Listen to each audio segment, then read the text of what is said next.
Assalamu alaikum, dear student. Today our topic is other kinds of elasticity of demand. जिसमें तलब की लचक की दीगर अक़साम।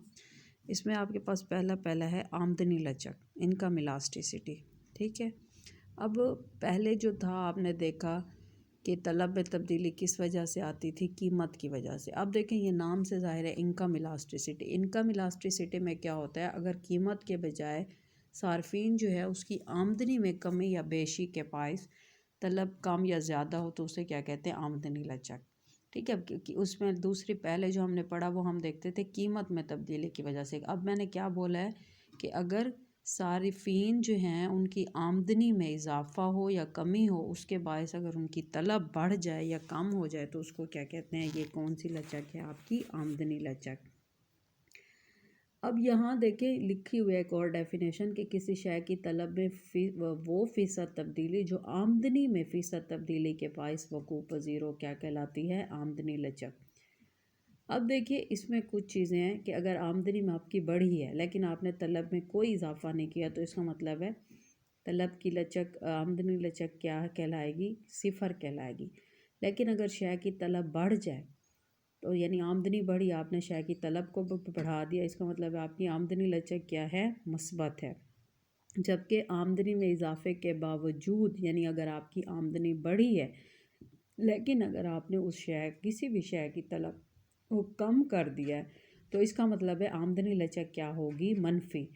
ये सूरत सिर्फ कम दर्जे की अशिया, मसलन अगर सार्फिन की आमदनी बढ़ने के बायस आम चावल के बजाय आला चावल इस्तेमाल करना शुरू कर दें तो क्या होगा, आम चावल की तलब गिर जाएगी। ठीक है।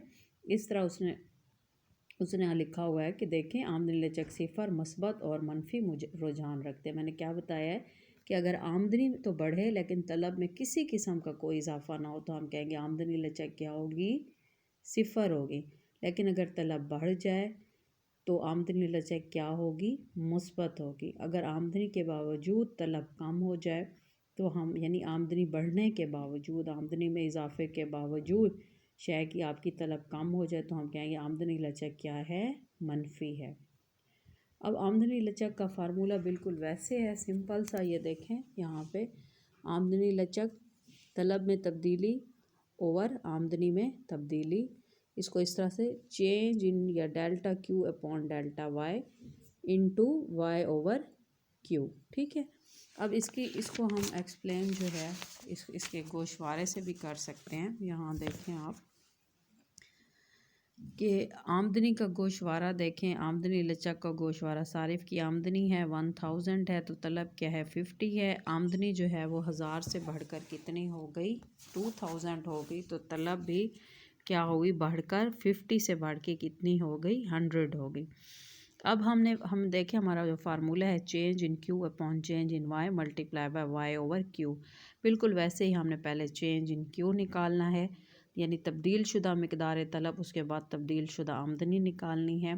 ठीक है। हमारी पहली जो है इब्तदाई मकदार जो तलब है वो तो ये है 50। हमारी इब्तदाई आमदनी क्या है, 1000 है। उसके बाद हमने निकालनी है तब्दील शुदा मकदार तलब यानी डेल्टा क्यू। वो क्या है, 50 से देखिए 100 हो गया। मैं नीचे वाली वैल्यू से ऊपर वाली वैल्यू को क्या करेंगे, हम माइनस करेंगे। मीन्स 100 में से हम 50 को क्या करेंगे, माइनस करेंगे। तो ये क्या आएगा आपके पास, 50 आएगा। इसी तरह से हमने तब्दील शुदा आमदनी निकालनी है। 2000 में से हम किसको माइनस करेंगे, 1000 को माइनस करेंगे, वो जो होगी आपकी तब्दील शुदा आमदनी। अब वो क्या आपके पास इसका आंसर क्या है, 1000 और इसका क्या है, 50। फार्मूले में हम वैल्यू पुट करेंगे। वाई हमारी क्या थी, यहाँ देखें 1000 थी तो ये 1000 हमने लिखा यहाँ, ये देखें, ये यहाँ देखें change in Q. Change in Q हमारे पास क्या निकला, 1000। ठीक है। और चेंज अपॉन वाई हमारे पास क्या आया, 50।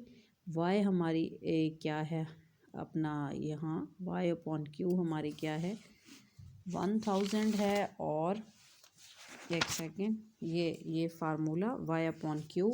ठीक है। हमारी इनिशियल वाई जो थी वो क्या है, ये 1000 है।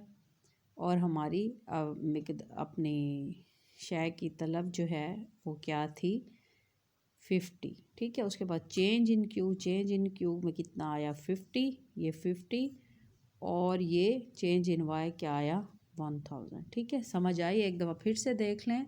ठीक है, आपकी इब्तदाई मिकदार तलब क्या थी, ये थी, ये 50 थी, और इब्तदाई आमदनी क्या थी 1000 थी। तब्दील शुदा मिकदार तलब चेंज इन क्यू निकाली, 100 माइनस 50 आपकी 50 वैल्यू आ गई। तब्दील शुदा आपने आमदनी निकालनी है, 2000 माइनस 1000 इज़ इक्वल टू 1000, ये आपकी 1000 के इक्वल आ गई। अब हमने इसमें वैल्यू पुट करनी है। चेंज इन क्यू यानी तब्दील शुदा मिकदार तलब, उसकी वैल्यू क्या आई है 50, तो यहाँ हमने 50 रखा। उसके बाद है चेंज इन वाई, तब्दील शुदा आमदनी, वो हमारी कितनी आई, ये देखें ये 1000 आई, तो ये हमने 1000 पुट किया। वाई हमारी क्या थी, वाई हमारी यानी इब्तदाई आमदनी 1000 थी, और इब्तदाई मिकदार तलब हमारी क्या थी 50 थी। इसमें को वैल्यू को पुट करें, अगर ये सिंपल भी देख लें 1000 इससे कैंसिल, 50 इससे, इससे, तो ये आएगा 1।